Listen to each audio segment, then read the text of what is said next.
വളരെയേറെ സുപരിചിതമായ ഒരു ഔഷധ വൃക്ഷത്തെ പരിചയപ്പെടുത്താം. മറ്റൊന്നുമല്ല, ആര്യവേപ്പ്.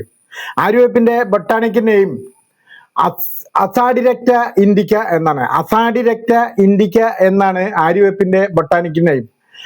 ഫാമിലി മീലിയേസി എന്ന കുടുംബത്തിൽ പെടുന്നതാണ് അതിന്റെ ഫാമിലി, മീലിയേസി.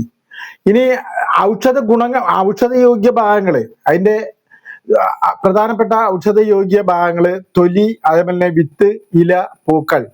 വിത്ത് കൊണ്ടാണ് വേപ്പെണ്ണ പോലെയുള്ള സാധനങ്ങൾ ഉണ്ടാക്കുന്നത്. ഇനി ഉപയോഗം: ത്വക്ക് രോഗത്തിന് വളരെയധികം നല്ലതാണ്. പ്രമേഹം, പല്ല് വൃത്തിയാക്കാനുണ്ട്, വിഷശമനത്തിന്, രക്തശുദ്ധി, ജൈവ കീടനാശിനി. ഇതിനൊക്കെയാണ് ഇതിന്റെ പ്രധാനമായിട്ടും ഈ ആര്യവേപ്പ് ഉപയോഗിച്ചു വരുന്നത്.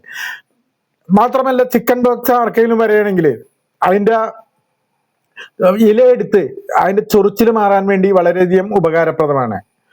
ഞാൻ കൂടുതൽ വളരെ എല്ലാവർക്കും അറിയുന്ന ഒരു ഔഷധ വൃക്ഷമാണെങ്കിൽ പോലും നമ്മുടെ വീട്ടുമുറ്റത്ത് ഏറ്റവും പ്രധാനപ്പെട്ട ഒരു ഔഷധ വൃക്ഷം നട്ടുപിടിപ്പിക്കേണ്ട ഒരാവശ്യം, ഈ ആര്യവേപ്പ് നട്ടുപിടിപ്പിക്കേണ്ട വളരെയധികം അത്യാവശ്യമാണ്. എന്തുകൊണ്ടാണ് പറയാൻ കാരണം എന്ന് വെച്ച് കഴിഞ്ഞാൽ, ആര്യവേപ്പിന്റെ കാറ്റടിച്ചാൽ തന്നെ, അതിന്റെ ഇലയുടെ കാറ്റടിച്ചാൽ തന്നെ പകുതി രോഗങ്ങൾക്ക് ശമനം ഉണ്ടാകും എന്നാണ് പറയുന്നത്. അതുകൊണ്ട് തന്നെ ആര്യവേപ്പ് അത്രയധികം പ്രാധാന്യമുള്ള ഒരു വൃക്ഷമാണെന്ന് നിങ്ങൾ തിരിച്ചറിയുക.